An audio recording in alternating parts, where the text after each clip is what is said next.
మనలో చాలామందిలో విపరీతమైన ఒత్తిడి, ఆందోళన, నీరసం, బరువు పెరిగిపోతూ ఉంటారు. ఏది అన్ని రకాల డైట్ చేస్తారు, వర్కౌట్ చేస్తారు, అయినా బరువు పెరిగిపోతూ ఉంటారు కదా.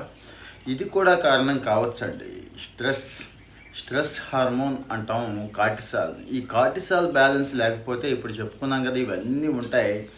అంతా గంపలాభం చిల్లి తీసింది అంటాను చూడండి, అలా అయిపోతుందండి. ఈ స్ట్రెస్ని కంట్రోల్ చేసుకోవాలి. ఇక రకరకాల ఉద్యోగాలు చేసుకునే వాళ్ళకి రకరకాల స్ట్రెస్లు ఉంటాయి. స్ట్రెస్ లేనోడు అంటూ ఎవడూ లేడండి. నేను ఇక్కడ ఒక 5 రకాల ఫుడ్స్ చెప్తానండి. తిండి అండి.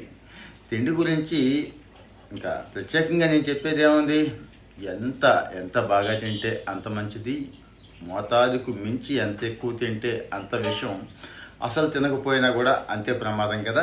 మరి ఈ స్ట్రెస్ని పూర్తిగా తీసేసే మంచి తిండి గురించి చెప్పుకుందామండి. బాడీలో సెంట్రల్ నర్వస్ సిస్టమ్ ఉంటుందండి. ఈ సెంట్రల్ నర్వస్ సిస్టమ్ని కంట్రోల్ చేయాలంటే మనకి ఏం కావాలో తెలుసా? పొటాషియం పడాలండి. ఈ పొటాషియం ఎందులో ఉంటుంది అనేది చూసుకొని మరి చక్కగా తీసుకుంటే సరిపోతుంది.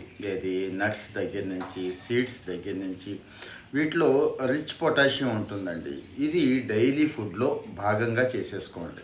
మన బాడీలో స్ట్రెస్ ఎక్కువైపోతుంది అంటే అడ్రినల్ గ్లాండ్ అని ఒకటి ఉంటుందండి. ఇది సరిగా పనిచేయకపోతే స్ట్రెస్ ఎక్కువైపోతుంది. అడ్రినల్ గ్లాండ్ చక్కగా పనిచేయాలంటే విటమిన్ సి అవసరం. ఇక విటమిన్ సి ఎక్కడంటే అక్కడ రిచ్గా దొరుకుతుంది కదండి. నిమ్మకాయలు, ఉసిరికాయల దగ్గర నుంచి ఎన్నంటే అన్ని చోట్ల దొరుకుతుంది కదా. సో మరి డైలీ విటమిన్ సి ఉండేలా చూసుకోండి. నా సలహా ఏంటంటే సప్లిమెంట్స్ వాటి జోలికి వెళ్ళొద్దండి. డాక్టర్ గారు సజెస్ట్ చేస్తే తప్పించి, ముందు నాకు స్ట్రెస్ అనిపిస్తోంది అనుకున్నప్పుడు ఇప్పుడు నేను చెప్తున్నాను చూడండి, ఇవి ఫాలో అయిపోయిన తర్వాత అప్పుడు సప్లిమెంట్స్కి వెళదాం. కార్టిసాల్ ఎక్కువగా ప్రొడ్యూస్ అవ్వడానికి ఇన్ఫ్లమేషన్ కూడా కారణం అండి. బాడీలో ఇన్ఫ్లమేషన్ని కంట్రోల్ చేస్తూ కార్టిసాల్ని కంట్రోల్లో పెట్టాలంటే ఒమేగా 3 ఫ్యాటీ యాసిడ్స్ అంటాం. మీరు ఫ్లాక్స్ సీడ్స్ తీసుకుంటారా, ఫిష్ తీసుకుంటారా, ఫిష్ ఆయిల్ క్యాప్సూల్స్ దొరుకుతాయి కదండి, అవా అనేది చాయిస్ మీదే, కానీ తీసుకోవాల్సిందే. ఒమేగా 3 అనేది కేవలం ఇటు స్ట్రెస్ వైపు నుంచే కాకుండా అటు బాడీ ఇన్ఫ్లమేషన్ సైడ్ నుంచి బుర్రని కాస్త యాక్టివ్గా చక్కగా పనిచేయిస్తుంది కదండి. అందుకే ఒమేగా 3. మన మూడ్ బాగుండాలి, ఓవరాల్గా ఎనర్జీ రావాలి, సెంట్రల్ నర్వస్ సిస్టమ్ యాక్టివ్గా పనిచేయాలంటే విటమిన్ B5, B6, B12 ఖచ్చితంగా డైలీ ఫుడ్లో ఉండాలండి.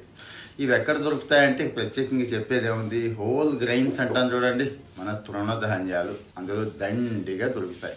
ఇంకా హోల్ గ్రెయినే కాకుండా గూగుల్ కూడా చేయండి. అన్నీ నేనే చెప్పేస్తే కాదు, గూగుల్ చేస్తే మీకు అక్కడ కూడా దొరుకుతాయి.